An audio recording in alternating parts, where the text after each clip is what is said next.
L'auditeur supérieur militaire près la cour militaire de Kinshasa, Gombe, réuni en audience foraine à la prison militaire de Ndolo, poursuit le prévenu Baïri Rezirali Roi, Baï Lumbula Steve, Bakulu Magadjou Ide, Basima Kibiensi Olivier, Bavesh Katrotia, sujet indien, Mouchagalou Shabati Emmanuel et 23 autres prévenus de différentes nationalités. Ils sont poursuivis pour financement du terrorisme.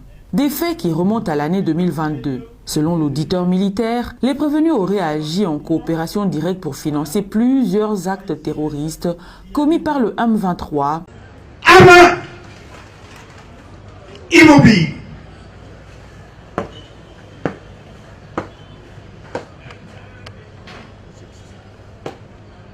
Monsieur le président de la cour militaire Kinshasa, Gombe, mon colonel, la police d'audience est rangée pour vous rendre les horaires et vous présente les prévenus qui comparaissent à l'audience de ce jour. Commandant police d'audience, adjudant-chef Douba et Tsumba, Floribert. L'audience de la cour militaire de Gombe suspendue et reprise par mon pied repos. À vos ordres, mon colonel.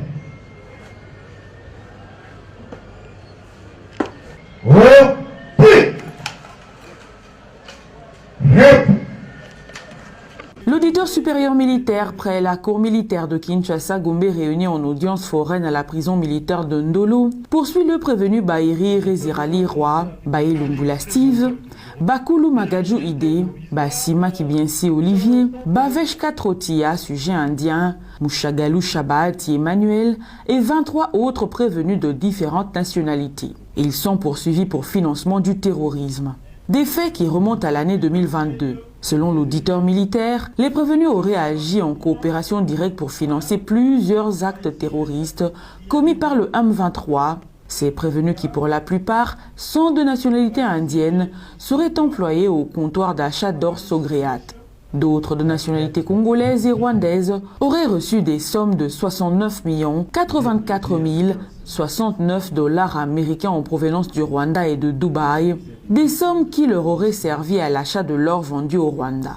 Les prévenus auraient déclaré à la direction provinciale des mines de Sud Kivu avoir acheté 1 kg et 934 grammes d'or au courant de l'année 2022, alors que la comptabilité du comptoir d'achat d'or Sogréat renseigne que celle-ci, dans la période allant du 26 septembre 2022 au 27 avril 2003, aurait acheté 1 tonne et 240 kg d'or avec l'aide des préposés de l'État. Les fruits de la vente aurait servi au gouvernement rwandais à l'achat des armes et munitions de guerre au profil du M23. À l'audience précédente, les avocats du prévenu Sengaumba avaient déposé un mémoire réuni qui portait sur les exceptions et les irrégularités qui ont émaillé l'instruction préjuridictionnelle. Ceux-ci ont soutenu que la décision de renvoi ne contenait aucun élément matériel ni indice de culpabilité de leurs clients. À l'audience du jour, le ministère public se prononce sur les mémoires des prévenus Chamamba Kanguma Alain, Baïri Rezirali Roi, Verma Fikare, Baizire Ishingwa, Rabaishi Adesh, Hussein Fikawala, Ikwa Ikila Jacques, Soukadia Christelle, Shagiba Avoudani, Choumi Kumar, Nabintu Utakala Solange, Mouepuka Tompe, Patel Boudrik, Katroti Abavesh et Sengaumba, dont les mémoires portent sur l'incompétence de la cour militaire de la Gombe, l'obscurité du libellé, la mauvaise direction de l'action envers les plaidants, la nullité de la procédure antérieure et sur la mise en liberté provisoire des prévenus.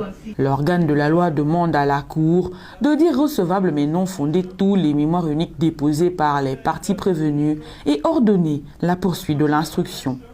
Monsieur le Président, honorable juge de la cour militaire de Kinshasa-Gombe, s'agissant de demandes de liberté provisoire déposées par les avocats ou les conseils de prévenus,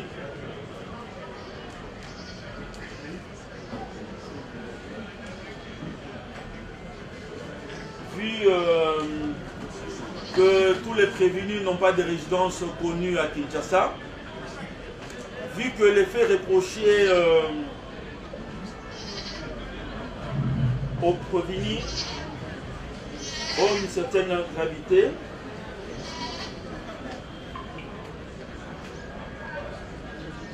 Monsieur le Président, qu'il plaise à votre auguste cour, Monsieur le Président, de rejeter toutes les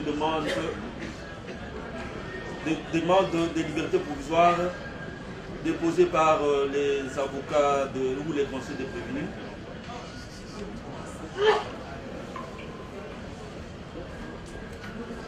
Et vous direz également quant à la forme, vous allez recevoir quant à la forme les mémoires déposées par les prévenus cités ci haut, mais vous allez les déclarer non fondées quant au fond. Par conséquent, vous allez les rejeter et ordonner la poursuite de l'instruction. Pour exprimer le sentiment qui m'habite.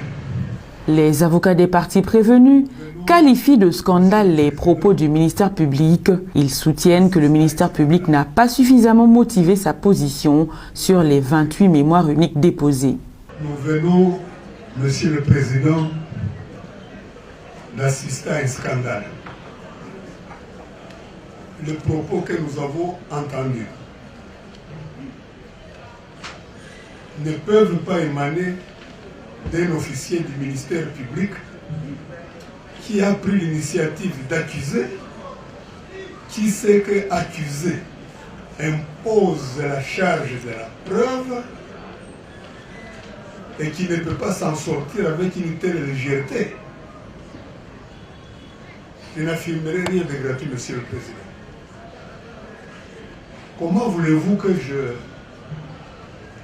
n'exprime pas le scandale constaté quand déjà, à 27 ou 28 mémoires uniques concernant chacun des accusés, on répond d'une manière collective, sans que l'on détermine la contribution de chacun à la commission de l'infraction de financement du terrorisme. Et le droit de la défense a été proclamé. Lorsqu'un droit est proclamé, il est protégé, il est reconnu, il est opposable. Ce droit de la défense n'est pas discutable. Nos clients ne sont pas tous militaires, malheureusement. Mais on veut nous imposer un caractère militaire. Nous dirons non, ici et ailleurs. Monsieur le Premier Président, figurez-vous que ce procès fait maintenant l'objet d'une question internationale.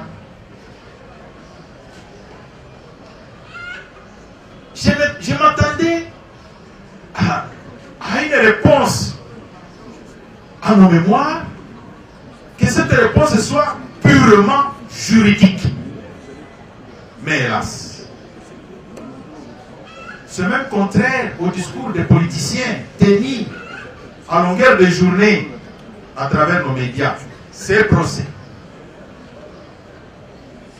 Monsieur le Premier Président, le ministère public n'a rien dit au sujet des mémoires déposées devant cette cour. Rien.